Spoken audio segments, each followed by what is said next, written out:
আসসালামু আলাইকুম ওয়া রাহমাতুল্লাহি ওয়া বারাকাতুহু। প্রিয় দেশবাসী, মুমিন মুসলমান ভাই বোনেরা, আশা করি সবাই ভালো আছেন। আপনাদের দোয়ায় আলহামদুলিল্লাহ আমরাও খুব সুস্থ আছি। আজকে আমরা চলে আসছি বাংলাদেশের একেবারে শেষ প্রান্তে।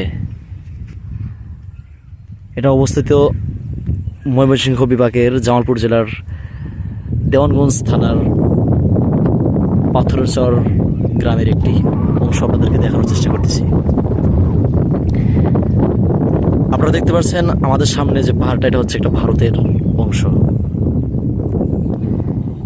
এখানে কোনোভাবে বাংলাদেশিরা প্রবেশ করতে পারে না। এখন যেগুলো দেখতে পাচ্ছেন আপনারা, এটা হচ্ছে আমাদের বাঙালি জমি জায়গা।